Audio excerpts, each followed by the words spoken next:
শৃংখল চলিহাক আমি হকিয়াই দিছোঁ। অনতি পলমে আমাৰ যি ধৰ্মীয় সংখ্যালঘু লোকসকলে তাত কাম বন কৰি খাই আছে তেওঁলোকক কোনো অত্যাচাৰ বন্ধ কৰাৰ কাৰণে আমি হকিয়াই দিছোঁ।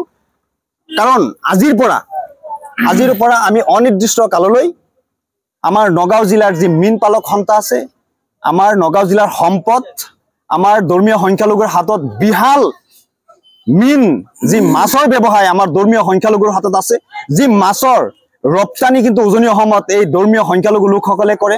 আৰু তাৰ পৰিপ্ৰেক্ষিতত কিন্তু উজনি অসমৰ লোকসকলে এই কম দামত মাছ খাবলৈ পায়। গতিকে আমি আজি মীন পালক সন্থাই থিৰাং কৰিছোঁ যে অনাগত দিনত অনিৰ্দিষ্ট কাললৈ আমি আমাৰ যি মূল্যৱান সম্পদ মাছ আমি উজনি অসমত ৰপ্তানি নকৰোঁ। বিশেষকৈ তিনিচুকীয়া আৰু শিৱসাগৰত দৰকাৰ পৰিলে আমি মাছ পচাই দিম, তথাপি উজনি অসমৰ কোনো জিলাত আমি মাছ ৰপ্তানি নকৰোঁ। আমাৰ হাততো শক্তি আছে, আমাৰ হাততো সম্পদ আছে। আমি অসমৰ নিচলা নহয়, আমি অসমত ক'ৰবাত পৰা উৰি আহি আমি ইয়াত থিতাপি লোৱা নাই। কম ডিং যি দহনকাণ্ড হৈছে আমি ইয়াকো গৰিহণা দিছোঁ, কিন্তু ইয়াৰ পৰিপ্ৰেক্ষিতত যি উজনি অসমত মুছলমান মানুহক অত্যাচাৰ কৰি আছে, কিন্তু তাৰ পৰিপ্ৰেক্ষিতত আমি এটা ডাঙৰ সিদ্ধান্ত লৈছোঁ।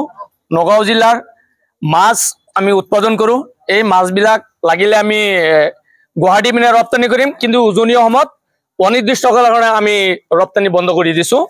বৰ্তমান আমি মাছ ৰপ্তানি কৰাৰ কাৰণে সিহঁতে যিটো মাছ 1,000 টকাত আজি খাব পাৰিছে, আমি যেতিয়া মাছ ৰপ্তানি নকৰিম তেতিয়া এই মাছ সিহঁতে 500 টকাত কেনেকৈ খায় আমি সেইবিলাক চাই থাকিম। যদি কোনোবাই মাছ ৰপ্তানি কৰে তেতিয়া আমাৰ সন্থাৰ ফালৰ পৰা সিহঁতৰ ওপৰত বিহিত ব্যৱস্থা ল'বলৈ আমি বাধ্য হ'ম। গতিকে আমি আমাৰ সন্থাই সকীয়াই দিছোঁ, আপোনালোকে অনিৰ্দিষ্ট কাৰণে আপোনালোকে উজনি অসমত মাছ ৰপ্তানি নকৰিব।